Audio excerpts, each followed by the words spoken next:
Olá, eu sou o Vinícius Tavares e está no ar o seu Agro Agora Cast, conexões que cultivam o futuro.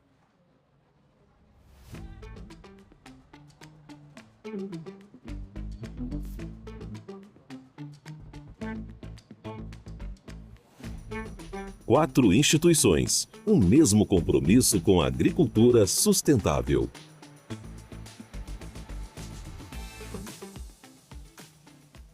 Falamos direto do Parque Valducense na Agro Brasília 2025, considerada aí uma das maiores, a maior feira de agronegócios do Planalto Central. E recebo hoje para esse episódio Eduardo Martins, produtor rural, biólogo, presidente do Grupo Associado de Agricultura Sustentável, o GAS Brasil. Também no estúdio, o produtor rural e engenheiro agrônomo Clodoaldo Calegari, presidente da Associação dos Produtores de Soja e Milho do Estado de Goiás. E também o produtor rural, engenheiro agrônomo e presidente do Instituto Goiano de Agricultura, Haroldo Cunha.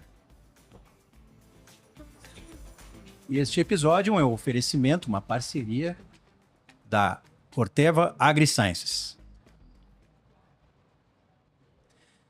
O tema de hoje é compromisso com os desafios do produtor, compromisso com os desafios da agricultura. E é um tema que une, na verdade, as três entidades aqui neste stand montado na Agro Brasília 2025, né? O compromisso de fazer mais e melhor, com os melhores recursos, com mais conhecimento aplicado por hectare, como dizia já o finado Dirceu Gassen, né? E eu queria começar, então, essa conversa fazendo uma pergunta para o Eduardo. Quais são os principais desafios do GAS nesse compromisso de fazer mais e melhor em torno da agricultura brasileira? Vinícius, desde a origem, né, o GAS nasceu para reduzir custo do produtor. E a gente continua preocupado com isso. Nessa história, acabou também se juntando o foco na qualidade do solo. Então, a gente está muito preocupado em melhorar o solo. E a gente está muito preocupado também para dar uma destinação para esse conceito de regenerativo no Brasil. Hoje, há muito interesse das traders e da cadeia de valor sobre o tema, só que cada um inventou uma forma de compreender e entender o regenerativo. E a gente chegou à conclusão que ou a gente define o que a gente entende que seja e seja conveniente para nós, ou nós vamos ter que, boca abaixo, adotar aquilo que daqui a pouco vai vir organizado nas certificações. Então, esses são os objetivos que a gente tem. A gente entende que esses desafios são fundamentais para o agricultor avançar. Só aprofundando um pouquinho, esses desafios, na verdade, eles acabam sendo exigências da produção ou exigências da concorrência internacional? Como é que a gente pode situar esses desafios aí em torno da agricultura regenerativa? Na realidade, a gente precisa seguir competitivo.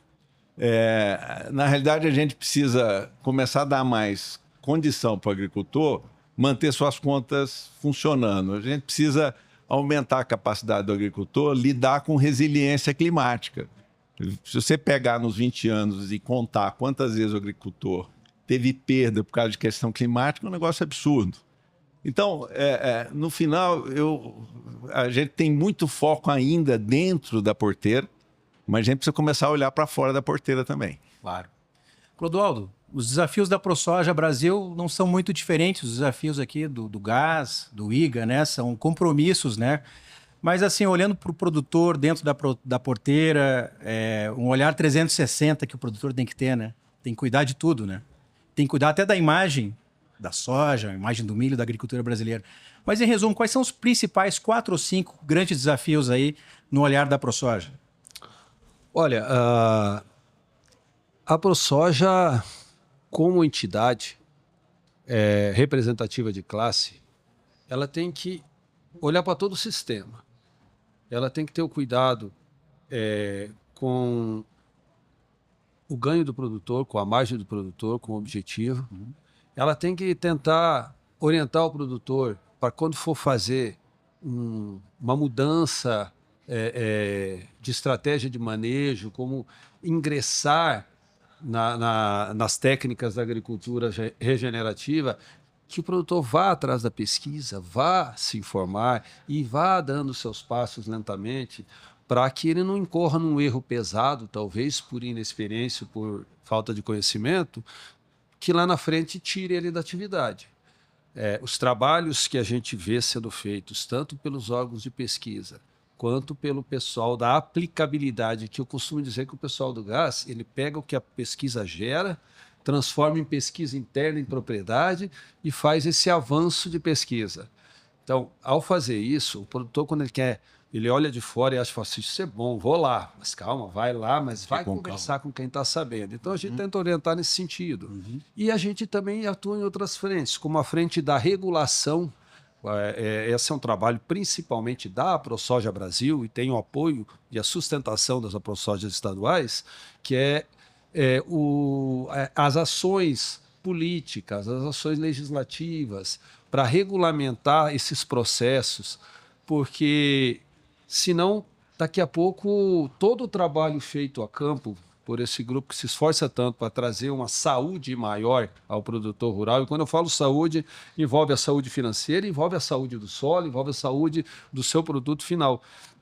Estão se esforçando, e se a gente não tiver cuidado com o que está acontecendo em termos de legislação ambiental, de legislação de registro de produtos, de leis como a lei dos bioinsumos, que foi tanto batalhada pelas associações, instituições, e agora está passando por regulamento, tem que ficar muito atento a isso tudo. Então, a AproSoja entra aí nesse trabalho complementar para garantir segurança ao produtor no uso das novas tecnologias e desses avanços.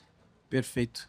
Haroldo, o Clodoaldo acabou de falar, né, da pesquisa. Normalmente o conhecimento tem que ser também ou consultado ou compartilhado, né, com os estudos que são desenvolvidos pelo gás, né?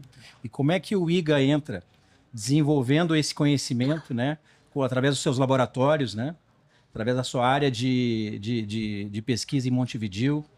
Quais são esses serviços, para começar falando, que o IGA oferece para o produtor nesse compromisso de atender e superar os desafios da agricultura, os desafios do produtor? Isso, então, o IGA foi criado a partir da Associação dos Produtores de Algodão, mas a gente já tinha uma visão de que era para pesquisar a agricultura como um todo. Então, a gente já pôs até Instituto Goiano de Agricultura e não do algodão, porque a gente via que é um sistema que tem que ser pesquisado, né? O nosso objetivo ali era que a gente pesquisasse, que tivesse condução de trabalhos das principais dificuldades dos produtores. Que o produtor, na hora que ele tivesse interesse em procurar por uma tecnologia, por um manejo ou por um produto, seja um inseticida, um fungicida, que ele encontrasse a resposta ali no Instituto. Porque, de novo, o que a gente busca, né, é produtividade, a gente quer que o produtor tenha produtividade, tenha sustentabilidade, redução de custo. Porque é essa equação que vai dar a margem do que o produtor tem. Então, nós sempre, desde que o IGA começou em 2018, o trabalho é pautado. Existe um comitê que define as linhas de trabalho daquele ano, formado por produtores, consultores, pesquisadores, e tem um trabalho que é formado, que é pesquisa com as empresas que vão validar seus produtos, seus protocolos dentro do IGA. E daí a gente leva essa informação para o produtor. E nesse meio do caminho, a gente entrou muito forte também nessa questão da agricultura mais sustentável, da agricultura regenerativa, com o projeto de biofábricas, e dali a gente entrou em um laboratório de análise microbiológica, e isso está sendo um dos carros-chefes nossos, né? Porque a gente vê que precisa trazer esse equilíbrio, precisa trazer uma sustentabilidade realmente de que você tem um sistema saudável de produção e que isso seja viável. Claro. Então, o nosso trabalho é trazer essa informação e que ela chegue ao produtor e com a isenção muito grande. O IGA se esforça muito nesse sentido, que o resultado dali, quando o produtor olha, ele saiba que aquele resultado é isento de qualquer interesse comercial. Isso é muito importante para a gente. Claro. E assim, o que eu percebo é que o que une as três entidades aqui digamos assim, são demandas que vêm do produtor, né? Sim. A demanda, o conhecimento empírico que ele vai desenvolvendo, as experiências que ele faz. Então, como é que o gás trabalha com a sua base, como é que são os eventos do gás, como é que o produtor que tem interesse em descobrir um pouco mais sobre as possibilidades da regenerativa, do pó de rocha, dos bioinsumos, como é que ele acaba entrando nesse circuito, Eduardo? É interessante essa possibilidade que o Brasil tem, né, de fazer regenerativo, porque a gente costuma dizer que a gente vai para o caminho do meio, né? O agricultor não pode nem precisa se expor a risco quando ele topa entrar nessa história. Isso pode ser feito de forma gradativa, a gente fala que tem que ter uma transição e essa transição tem que ser bem feita. A agricultura, você não consegue empacotar tudo, a realidade de cada um tem que ser respeitada, né? E a gente tem uma coisa muito positiva no grupo, desde a origem, que é o processo de comunicação que a gente chama horizontal. Se alguém tem uma solução e ele viu que funciona, ele imediatamente compartilha. E essa informação, o outro fala, eu também fiz. Outro fala, eu fiz e melhorei. Como agora o grupo também tem bastante pesquisadores e bastante consultores e técnicos, né? Isso também acaba alimentando, porque alguém fala, olha, tem um artigo científico, alguém fez um trabalho lá que eu vi, né? Então, a gente chama isso de emergência de inteligência coletiva, e é muito forte. Inclusive, é muito forte do ponto de vista de extensão de conhecimento, de divulgação. Então, isso é uma prática, é uma coisa que a gente busca. A gente está evoluindo agora para criar uma plataforma para qualificar essas trocas, inclusive sistematizar essas coisas, né? Falta pesquisa para nós, a gente precisa muito avançar na pesquisa, até porque tem um monte de questões que nós precisamos resolver e equacionar. A área de bioinsumos, por exemplo, tem uma amplitude, e quando você pensa em termos de buscar materiais novos, aumentar a eficiência na forma de aplicação, tentar reduzir essa quantidade de entrada que você tem que fazer quando você usa bioinsumo, porque é sempre inundação, né? Então, tem uma demanda extraordinária. E a gente, devagar, está conseguindo a adesão de pesquisa. Falávamos há pouco com o pessoal do IGA, nas possibilidades da rede que tem de começar a tratar desses temas. Vai estar avançando, mas a base nossa ainda é a troca de informação horizontal entre os agricultores. Claro. Como é que é essa troca com as entidades? Porque a gente tem dois braços aqui que são produtores, mas o produtor não desenvolve a pesquisa, nem o conhecimento, mas como é que vem essa demanda? Como é que a ProSoja recebe essa demanda dos produtores, essa necessidade? Como é que ela percebe a necessidade dos produtores de buscar uma produção mais sustentável, com custos menores, mais racional, menos dependente dos insumos químicos, né? Como é que a ProSoja trabalha essas demandas que vêm do produtor, dos conhecimentos que são compartilhados? E a ProSoja também tem esse papel, né, de levar essa informação adiante, de compartilhar, de participar dos eventos. Como é que isso chega no produtor? A ProSoja, sempre que possível, de forma institucional, ela apoia iniciativas de pesquisa, de extensão. E a gente realmente tem muitas demandas. Mas o produtor ele tem dois perfis que é estranho botar um ao lado do outro. Primeiro é o ceticismo. O produtor, ele, para acreditar numa coisa, demora. Mas, por outro lado, ele é de uma fé inabalável, né? O produtor, o investimento que ele faz, esperando o bom tempo, tem que ter muita fé para fazer. Então, assim, a partir do momento que o produtor começa a enxergar que isso está dando certo, que tem alguma coisa para frente, ele vai querer se informar, ele vai querer buscar essa alternativa. A ProSoja, muitas vezes, vem um questionamento, fala assim, olha, queria saber mais sobre tal coisa, sobre uso do remineralizador de solo na agricultura, com quem que eu posso falar? Se a ProSoja tem informação, olha, procura fulano de tal, do GAAS, que tem mais experiência nisso.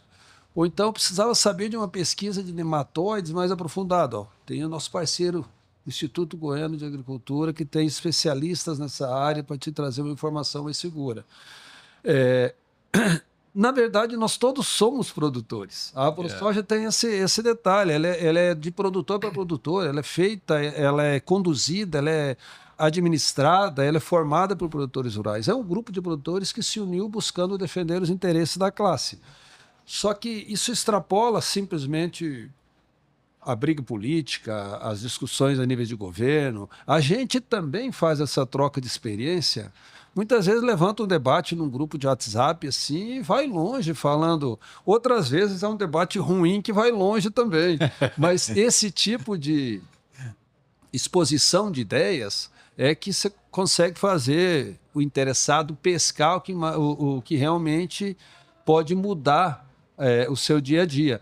E o Eduardo falou uma coisa muito interessante aqui, que é que a informação não pode ser represada. A informação só tem valor se ela é compartilhada. Se a pessoa se fecha no seu egoísmo, quer segurar só para si, ela tem grande chance de cometer um erro. Como ele colocou há pouco. Eu fiz e deu certo, outro eu fiz e deu certo também, outro eu fiz e melhorei. E de repente aí o cara fala assim, eu fiz, onde é que foi que eu errei? Porque tem isso também, né? Eu fiz a mesma coisa, por que o meu deu errado? Então, porque você não fez, talvez você não tenha feito a mesma coisa. Né? Então, essa importância da pesquisa, falávamos mais cedo com o presidente da Embrapa, do material humano que tem lá dentro, de tudo que gera, de tirar isso de dentro, jogar para o produtor, transmitir isso ao produtor, os trabalhos que o GAS faz, são exemplos para nós. O Eduardo, a gente vê o trabalho de vocês, a divulgação que você faz, pessoas que saem das suas propriedades para ir lá dar uma palestra em outros estados, em outros países, como tem acontecido. O IGA abre as portas para Tour do Milho, Tour da Soja, Tour do Algodão, dia de campos anuais, então, para mostrar o que está sendo. É isso aí. Quando a informação chega no produtor, ele vai ouvir uma vez, vai ouvir a segunda, vai ouvir a terceira, fala assim, isso aí está dando certo, eu vou experimentar. E aí, quando está se tornando uma prática corriqueira, vem a parte da regulamentação, da regulação, da orientação, que é onde a ProSoja tem essa outra função. Haroldo, soja, milho, algodão, feijão, né? Os principais, os produtos, né, que são o alvo, né, das pesquisas do IGA, né? Como é que esse conhecimento é compartilhado com os produtores? De que forma os produtores têm acesso a esses resultados, né? A esse melhoramento, esse melhor conhecimento, né? Eu queria até, antes de mencionar isso, falar um pouquinho pela percepção aqui, da questão da iniciativa do setor da parte privada, né? Você vê, o GAS é totalmente privado, a ProSoja, o IGA. Incrível. São as pessoas que se movimentaram, são os produtores que se movimentaram para criar essas instituições, essas organizações para defender o seu negócio. A gente não ficou esperando, acho que por isso que o agro brasileiro ele é muito, muito diferenciado. A gente não espera que venha uma iniciativa governamental pura e simples. Muitas vezes o que a gente tem visto é até o contrário. A Embrapa, às vezes, ela está andando atrás do que o setor privado está fazendo para validar. Então, assim, o primeiro foco é a gente olhar o que interessa, qual é a dificuldade do produtor, para definir o que a gente vai pesquisar. Então, porque não adianta, se você vai pesquisar algo que não vai ter utilidade para o produtor. A gente já teve uma instituição, uma época, em que a pesquisa talvez era feita, o pesquisador queria publicar. E aí, às vezes, o que ele vai publicar não é interesse de ninguém. Então, é um conhecimento que não gerou nada, ele não gera nenhum desenvolvimento. Então, o IGA primeiro trabalha essa questão de que a pesquisa ela tem que ser focada em algo que seja a dificuldade ou uma oportunidade que o produtor tem e que a gente vai levar essa informação. Então, como que a gente divulga isso? A gente tem a parte de eventos. Nós temos um evento grande da soja, que é o Tour da Soja, que hoje talvez é o evento que a gente tem mais público por conta da expressão da soja no estado de Goiás. Temos o Tour do Milho, o Tour do Algodão e o Dia do Algodão. Esses são os eventos principais. O Dia do Algodão ainda é o evento carro-chefe nosso, porque o IGA surgiu pela Associação dos Produtores de Algodão. E toda a nossa pesquisa, a gente tem informes técnicos e relatórios anuais que estão disponibilizados no site. Então, nós temos os eventos, nós temos os resultados compilados que são disponibilizados no site e a gente ainda tem também o trabalho de pequenos encontros regionais com grupos de produtores em que a gente passa rapidamente ali o que se pesquisou na soja, e depois, num segundo momento, soja e milho, num segundo momento, o algodão, e ali a gente é uma troca, porque a gente busca reunir produtores de diversas fazendas e você vai analisando aqueles resultados e a pessoa vai comparar, olha, na minha fazenda eu fiz, realmente é isso, não é? E isso gera, inclusive, demanda para o próximo ano, né? Através quando você divulga os resultados, que eles são debatidos, ali já começam a aparecer as ideias de pesquisa do ano seguinte. Evidentemente que as pesquisas não podem ser realizadas um ano só. E hoje a gente já começa a ter, nós estamos já partindo para um momento de trabalhar um banco de dados, um banco de toda a informação que foi gerada, porque às vezes ela se perde. Ela é tão grande que ela se perde. Então nós estamos trabalhando isso para organizar tudo que a gente tem por temas, porque isso tem um valor muito grande, principalmente quando você vai fazendo safra a safra e você começa a ter o resultado que se repete e você tem uma tendência de dizer que aquilo está no caminho, porque às vezes num ano você tem um resultado que foge do normal, mas à medida que você repete isso aí vai te dando mais consistência no resultado apresentado. Então nós estamos trabalhando isso e já iniciamos também um projeto que a gente chama de extensão. O IGA, porque essas questões, a grande dificuldade às vezes da instituição de pesquisa é a sustentabilidade financeira, né? Porque você trabalha aquilo ali, você tem que ter o recurso que vai financiar essa atividade e basicamente é gente, né? Então é muito focado em pesquisadores, agrônomos e tudo.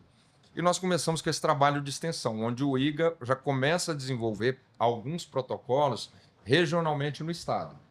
Por exemplo, competição de variedades. Se a gente desenvolve só em Montevidéu, é um ambiente que é totalmente diferente do sul do estado, do norte do estado, por questões de temperatura, por questões de altitude, enfim, são condições edafoclimáticas totalmente diferentes. Então a gente já começou a ir para essas regiões, já é um avanço, em que aí a gente começa a ter dados que talvez que vão ser diferentes uns dos outros, mas que vão atender regionalmente aquele grupo de produtores. Então é um passo a mais e a gente acha que esse é o caminho. É ir dando essa amplitude nos trabalhos, em termos de locais, de ensaios, para que a gente consiga realmente agregar com os produtores das diferentes regiões do estado. Excelente. Eu queria abordar um pouquinho o tema dos bioinsumos, que eu acho que é importante. A gente tem duas entidades de pesquisa, de estudo, de geração de conhecimento, com uma entidade que demanda, né? Precisa, né? A ProSoja, todos aqui demandam redução de custos, racionalidade. Como é que o GAS vê esse mercado de bioinsumos, não só para o uso, como para a produção, esse ecossistema que envolve os fabricantes de bioinsumos, né? Que participaram de um movimento importante em outubro, novembro de 2024, né? Quando fizemos um diálogo em Brasília, foi feito um diálogo na ProSoja Brasil e a gente conseguiu avançar no projeto de lei, Câmara, Senado e sanção presidencial. Como é que o GAS vê esse mercado e esse ecossistema dos bioinsumos no Brasil? Eu vou aproveitar a pergunta primeiro para manifestar aqui um agradecimento à ProSoja nesse processo. A ProSoja foi fundamental para que essa lei fosse aprovada, né?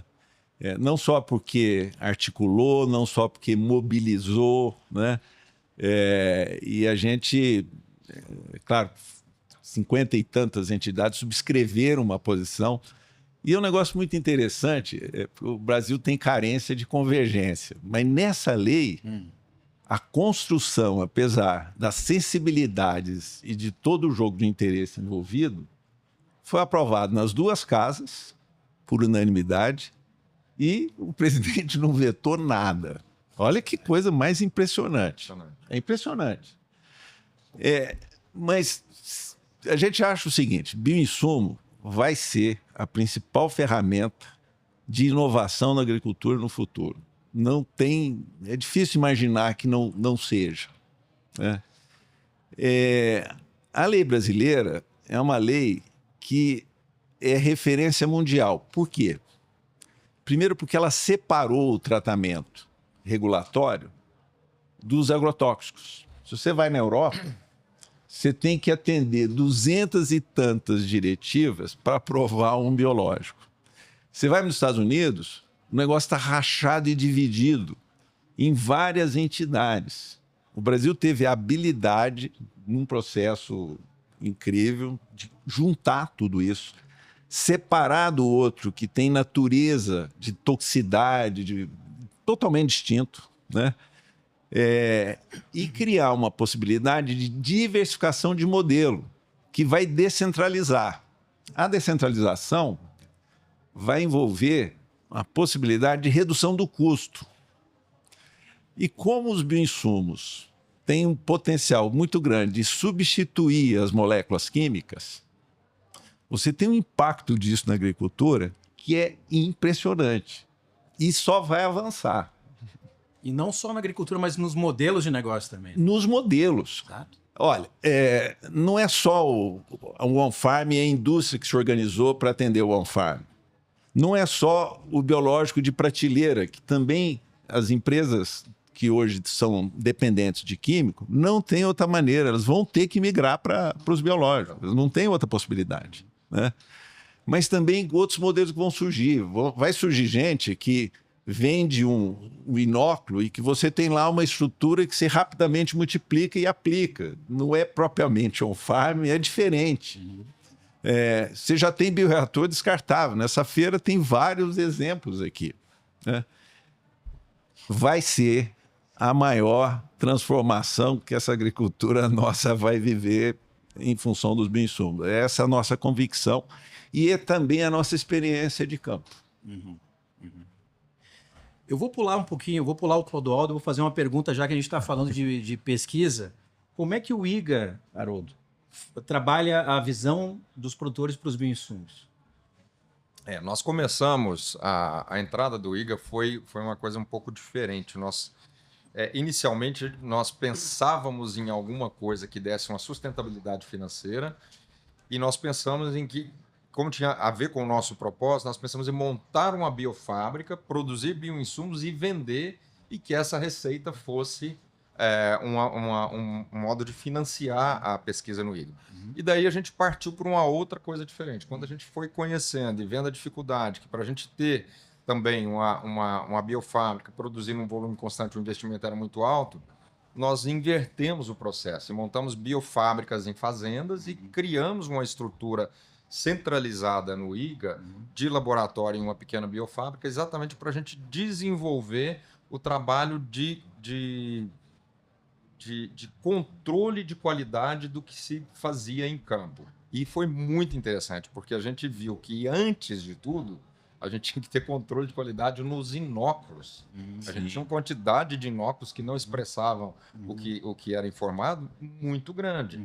E isso ajudou a indústria fornecedora, porque elevou a qualidade deles para um outro patamar. E dali, o que acontecia? Houve embates, óbvio, mas falou-se adotou-se protocolos que são compartilhados e os produtores começaram a usar com mais segurança. Então, o IGA trabalha também com essa produção a parte de capacitação, a parte de orientação dessas biofábricas. E a gente vê muito claramente as fazendas que têm uma assistência e que fazem o uso desse controle, como o processo se alimenta e progride muito mais rapidamente do que quem não faz. Claro. Porque é muito difícil, não é tão simples assim. Né? O biológico não é tão simples. Parece que é muito fácil, mas não é. E depende, e aí o que a gente observa? O IGA resolveu, também foi na pesquisa, não só no uso dos bioinsumos, mas eu preciso olhar o sistema, eu preciso ter planta de cobertura, eu preciso ter palha no sistema. Porque não tem nada que vai fazer sozinho. Então, às vezes, você tem que adotar um conjunto de práticas que juntas vão trazer um resultado. Né? E a gente está vendo isso. Onde você não tem...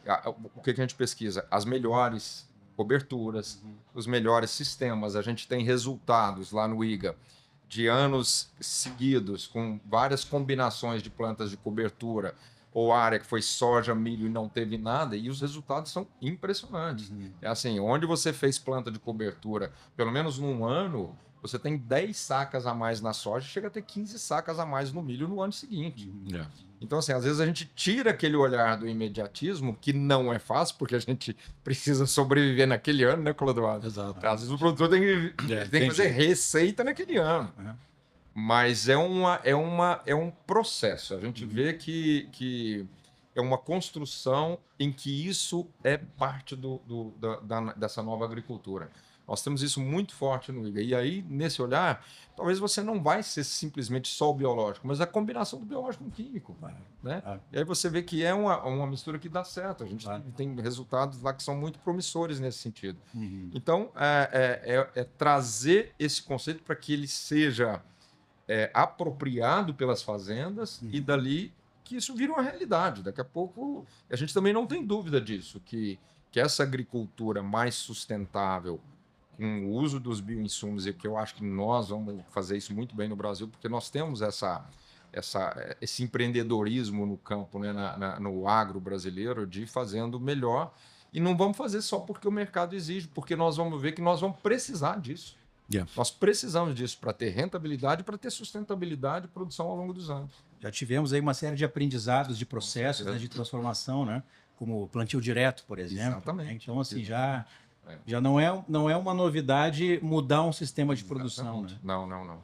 E a gente vê que o Brasil hoje é exemplo disso no mundo, né? De plantio direto. Então, a gente olha, quando a gente olha as fazendas da década de 80, o produtor ele abria até a beira da represa do rio, mas era um desconhecimento. Hoje, ele deixa aquela coisa, ou ele recompõe a sua, não é só pela legislação, porque isso está entrando, ele está vendo o que ele precisa. Na hora que ele vê uma água suja, demais que a natureza levou ali, uma chuva pesada levou, ele vê que faz sentido aquilo. Então, acho que muito mais do que só a legislação, é um pouco essa observação de que eu estou protegendo o meu patrimônio e estou fazendo melhor. Vou pensar uma palavra que tu usou, Haroldo, para explorar aqui um tema com o Clodoaldo, que é o processo, né? São processos. Muitas vezes o produtor, na ânsia de querer, de repente, fazer uma conversão, né, do químico para o biológico, será que eu consigo fazer 100%? Não, existe um processo de aprendizado aí, né? E dentro desse processo de aprendizado também tem muita pressão e muito desgaste, né? Por parte do produtor, que é defendido pela ProSoja, né? E aí o que eu quero chegar é o seguinte, Clodoaldo, onde é que a ProSoja atua no sentido de proteger aquele produtor que quer aprender mais, quer explorar o potencial dos bioinsumos, quer começar devagarzinho e isso vai acabar, talvez, reduzindo a dependência dos químicos, né?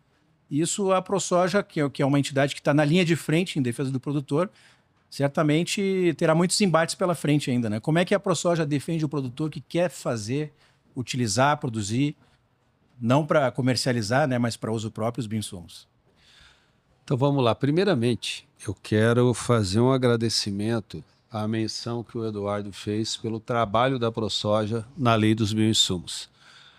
O que é pesado para a gente como instituição? Que muitas vezes nosso trabalho é invisível. Ele é de bastidor, é aquele trabalho que vai estar ali, vai estar cercando, vai estar batendo na porta do deputado, vai estar batendo na porta do senador, vai lá, vai explicar. A convergência que ele citou na lei, boa parte dela é trabalho do dia a dia. E parte dela é você chegar para o cara com uma palavra tão simples que você o convence. Você vira para o cara que não tem o menor conhecimento do que é bioinsumo, você fala assim, você não tem ideia do tanto que isso é bom para o meio ambiente. Ele já bate a caneta e assina. Pronto, acabou. Tô errado, Eduardo? Então, agora tem outros que não. Tem outros que têm uma posição muito radical e que você tem que mostrar com trabalho, com pesquisa, com resultado, com a importância disso para a sociedade, a importância disso para o produtor. Então, te agradeço, Eduardo, pela menção à ProSoja, porque a gente sabe o tanto que a gente trabalhou nesse sentido, a gente sabe o tanto que a ProSoja, que os seus representantes, que a Frente Parlamentar trabalha em defesa da lei dos pesticidas que foi aprovada, da luta que está sendo para tirar, para não deixar envolver os bioinsumos na lei de pesticidas, né, Eduardo? Que são cadeias totalmente diferentes. Uma coisa você está falando de natureza, outra coisa você está falando de sinteticidade. Não. Então, esse é um ponto que é importante abordar. Quanto ao que a gente faz, a gente, sempre que possível, tenta transmitir um pouco dessa informação. Nós temos o IGA como um parceiro já nos últimos anos, na TecnoShow. O GAAS, junto conosco agora, nos trouxe uma grande alegria. E nesse último TecnoShow em Rio Verde, nós montamos um painel no auditório da Comigo, ou seja, a gente tem um mini auditório lá que fez várias palestras. Montamos um painel no auditório da Comigo, onde nós tínhamos associados da ProSoja sentados lá na frente, discutindo e orientando sobre a agricultura regenerativa. O nosso diretor, Paulo Buffon, conduziu o painel muito bem, com a presença do Eric Van Vliet, né? Que é uma das pessoas que está mais avançada em termos de processos da agricultura regenerativa aqui no estado de Goiás. Levamos o professor Alaércio, do Instituto Federal Goiano, que também é um cara que tem um conhecimento vasto nesse sentido, e o Antônio do IGA. Ou seja, olha só, nós estávamos lá, é o nosso primeiro evento com um stand juntos, mas nós estávamos juntos lá em Rio Verde em uma palestra que eu raramente vi um auditório central, um auditório secundário que fosse de uma feira lotado. Normalmente as palestras são esvaziadas. O tema é de tamanho interesse que o auditório ficou lotado. Eu tive a alegria de só pegar o microfone e apresentar. Eu falei assim, olha, me dá licença aí que não é minha praia, essa turma aqui vai dar uma aula. Então, aí a ProSoja entrou levando informação, entrou levando essa conexão. E da mesma forma que o Haroldo citou no início, que são trabalhos da iniciativa privada, cada um no seu quadrado, cada um no seu segmento, quando a gente junta essas peças do quebra-cabeça, despidos de vaidade, eu gosto muito desse termo, a gente tem que deixar a vaidade de lado. Isso é importante para o setor, não precisa ter pai da criança, não precisa ser eu, o Zé, a Maria, o José, não. É o setor que está ganhando. Aí, nesse momento, eu falo como agricultor, como engenheiro agrônomo, eu estou na agricultura há mais de 40 anos, cresci com meu pai na agricultura, tive tantas lições que vieram de fora, tantas lições cultivadas dentro da propriedade. Você falou sobre pesquisa aí, Haroldo. Eu vou contar uma historinha bem rápida para vocês sobre o investimento que o produtor não quer gastar. Eu tinha um talhão da fazenda e chegou um momento que eu tinha 2 problemas críticos nele. Um fungo, que é a Sclerotina sclerotiolum, que transmite o mofo branco, e nematóide de lesão, no mesmo talhão. A minha produtividade não ia. A lavoura vinha bonita, florava, e dali para frente ela ia só decaindo. Eu falei, eu tenho que fazer alguma coisa para melhorar isso aí. Não é com fungicida, não é com inseticida que eu vou melhorar isso aí. E aí eu montei uma estratégia com uma empresa parceira e eu fiz um investimento. Isso não é custo, isso é investimento. Eu fiz a aplicação de um produto que tem 2 bactérias e um fungo. Durante 3 ciclos, eu tirava a soja, jogava uma palhada de milheto, todo esse processo, jogava uma palhada de milheto, a gente não trabalhava com mix na época, isso tem uns 15 anos mais ou menos, jogava uma palhada de milheto, o milheto crescia, eu vinha com o herbicida para eliminar a planta, o latifolicida, para eliminar a planta hospedeira, por exemplo, do mofo branco, que poderia hospedar o fungo, multiplicar o fungo, e aí eu entrava com esse produto. Bacillus subtilis, Bacillus licheniformis e tricoderma. Isso a gente está falando 15 anos atrás. Eu fiz isso 3 safras. Eu ganhei aproximadamente 10 sacas por hectare por safra. A partir do terceiro, hoje essa área colhe normalmente 75, 80 sacas por hectare de soja. Eu colhi agora recentemente 76 sacas por hectare e estou com uma cultura de milho associada à braquiária em cima, que vai me entregar provavelmente meus 130, 140 sacas de milho por hectare. E ela saindo, está entrando a cama de frango. Então, assim, a gente faz uma vez e vê o resultado e abre a cabeça para outras possibilidades. Então, hoje, na nossa propriedade, mix de plantas faz parte do manejo, produtos no jato dirigido da plantadeira, no suco de plantio, faz parte do manejo. Eu estou estudando quantas bactérias vou colocar juntas agora nessa próxima safra. Um comentário, né? O Cláudio, o que você acabou de falar é um dos princípios que a gente mais persegue. Não adianta tratar de sintoma. Quando você resolveu o problema desse talhão, você foi atrás da causa e lidou com o ciclo do problema. Essa é uma baita aula de agricultura regenerativa que a gente teve aqui, viu? Não, e desenvolver os próprios protocolos de acordo com a tua realidade. Lá. Não E eu estou atrasado, viu? Eu estou atrasado em relação a muita gente.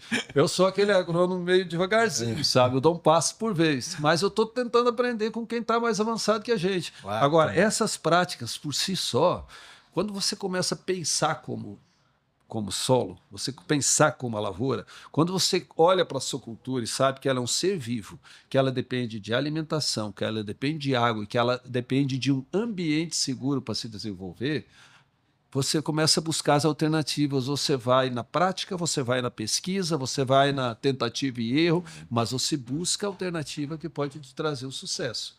Então, assim, eu falo que não adianta você, dentro da propriedade, você ter um talhão que te dá 90 sacas de soja por hectare e outro que te dá 40. Agora, se você tiver 10 talhões e ele ficar oscilando aí 70, 80, 70, 80, você tem uma baita média. Tá bom demais. Entendeu? Claro que a gente busca mais, mas o resultado não é colher um absurdo em uma lavoura. O resultado é ter a melhor margem. Pesquisa, custo de produção, redução de custos, gestão dos processos, aí você consegue chegar no objetivo. E acho que, de uma maneira, também a gente pode dizer que talvez é uma maturidade da agricultura brasileira. Porque quando a gente ocupou o Cerrado e começou a expandir, viu que tinha possibilidade de aumento, o primeiro olhar nosso era a fertilidade do solo, era química, né? Era adubar.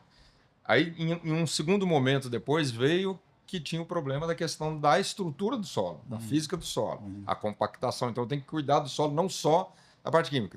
E aí depois, aí os problemas começam, porque aí você começa a ter agricultura há 20, 30 anos, e aí a gente começa, os problemas vão aparecendo. E aí essa dificuldade leva a gente a ter um olhar diferente. Aí veio a questão da biologia do solo. Né? E daí você volta para conceitos que eu estava comentando aqui, eu fiz faculdade na década de 80, tinha a Ana Primavesi, que falava dessas coisas, mas era naquele momento era quase que um preconceito, porque a gente estava com aquele boom da agricultura empresarial e era um discurso que era voltado talvez para a agricultura familiar que a gente não enxergava, mas os conceitos são os que nós estamos usando hoje. São os mesmos. São os que a gente está falando. E que é isso que a gente vai fazer. Se a gente não fizer isso daí, vai ficar quanto de inseticida ou de fungicida você teria que gastar e não resolveria. Esse é o problema, porque enquanto você está resolvendo, ok, mas aí você vê que em algum momento não adianta. Voltamos a falar de micorriza.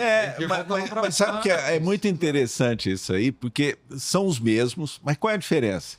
A gente está conseguindo escalar esses conceitos. Nós estamos escalando, não é só para pequeno. Grandes propriedades, grandes áreas. E a gente está pegando esses princípios, não está lidando com a parte política dela, mas está praticando no campo de forma concreta, objetiva. A gente está chegando no final, eu queria reservar considerações breves finais aqui e pedir uma fala sua, Eduardo. Uma orientação para o produtor que quer entrar nos bioinsumos, o que ele deve fazer, quem que ele deve procurar? A primeira coisa, como já foi dito, não é simples, não é algo que você vai fazer de qualquer forma. É muito importante o agricultor começar com coisas que são mais básicas, mais simples. A gente sempre recomenda trabalhar com as multiplicações de comunidade, tem várias possibilidades, são acessíveis. O agricultor vai perceber melhorias, principalmente como estimulador de crescimento, né? A partir do momento que ele já tem e vê que a biologia funciona, né? E ele for evoluir para os específicos, ele precisa conhecer muito a condição da demanda que ele tem. Qual é o problema? É mais inseticida, ele quer focar em fungicida, ele quer aplicar as coisas no solo. O passo seguinte que a gente recomenda é trabalhar com bico dirigido na hora do plantio, porque é mais simples, né? E você não precisa tratar a semente. É claro que aí tem uma discussão, a gente trabalha com semente branca e o tratamento da semente vai no bico, né? Do suco de plantio. No suco de plantio. A evolução para trabalhar com multiplicação de específicos, ela envolve um investimento, ela envolve ter suporte técnico, ela envolve ter uma preocupação de higiene no teu sistema produtivo, ela envolve você ter fornecedor de inóculo de qualidade, né? Agora, tudo isso, quando é feito com consistência, vale a pena e se paga, e você reduz de uma forma significativa o teu uso de agrotóxico ou de pesticida. Perfeito. Haroldo, como é que o produtor rural goiano tem acesso aos resultados, aos testes feitos na biofábrica, né? Nesse trabalho conduzido pelo IGA? Os resultados nossos, eles são divulgados, como eu te disse, em eventos, mas eles estão no site, né? E hoje esses acessos são abertos. O resultado está disponível para todo mundo. Talvez um pouco esse trabalho, a nossa participação um pouco nessas feiras, é exatamente para dar essa visibilidade do Instituto, que existe um Instituto, que ele tem onde buscar informação. Porque hoje, na região de Montevidéu, ali no próximo a Rio Verde, já é conhecido. Mas a gente quer dar essa visibilidade do IGA para que outros produtores de outras regiões também tenham acesso. Mas os resultados estão lá, são disponíveis para todo mundo. Clodoaldo, do estado de Goiás, o estado tem entidades vanguardistas, né? Estão na vanguarda, né? Desses avanços aí, dessa pesquisa, do conhecimento, né? Como é que o produtor associado à ProSoja, o que ele deve fazer se ele tem interesse em entrar nessa nova era aí, né? De aos pouquinhos conhecer essa agricultura regenerativa, o que ele deve fazer? Primeiramente, eu acho que ele deve andar devagar. Ele deve buscar informação na pesquisa, conversar com quem já faz, e precisando da ProSoja para fazer pontes, fazer ligações, é só conversar com a gente está sempre à disposição. Eu acho que o produtor ele pode contar com a ProSoja não só nessa linha de defesa, nessa linha de trabalho que a gente faz política, legislativa, essa linha associativa mesmo que a gente tem de entidade representativa, mas também na linha técnica. Nossa, se eu pudesse, eu nem falava de outra coisa a não ser de parte técnica, é a minha praia, é o que eu gosto. O Haroldo falou coisa aqui, me dá vontade de mudar o assunto. O Eduardo é a mesma coisa, porque o meu negócio é botina suja e trabalhar no campo, que é o que eu gosto de fazer. Né?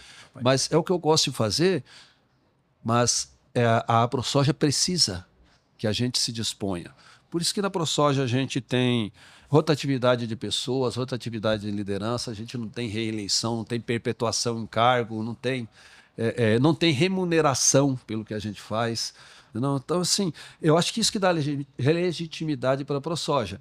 E a gente está tirando um tempo para um outro tipo de aprendizado, porque isso para a gente também é uma escola. Exatamente. E a gente quer crescer juntos, a gente quer andar de mãos dadas. Então, o produtor que tiver dúvida, se não tem coragem de falar abertamente nos grupos de WhatsApp e tudo mais, procura a gente, vem no particular e fala assim, me dá um contato de alguém que está fazendo multiplicação de micro-organismos em propriedade rural. A gente vai conseguir fazer isso. Olha, eu precisava saber mais do IGA, onde é que eu acesso para saber onde é que estão os resultados de cultivares de soja desse último ciclo para a região de Rio Verde e Montevidéu, que é onde eles estão, por enquanto, né, Haroldo?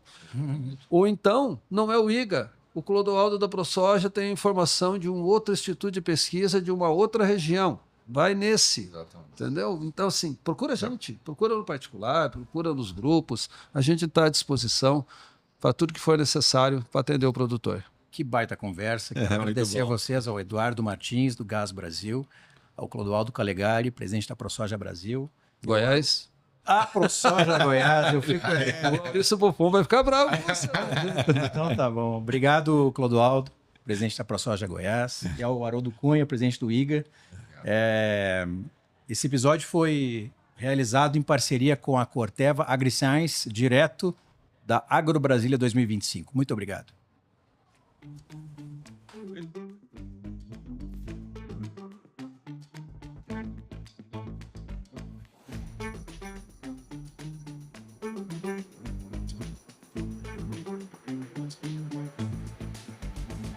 4 instituições. O mesmo compromisso com a agricultura sustentável.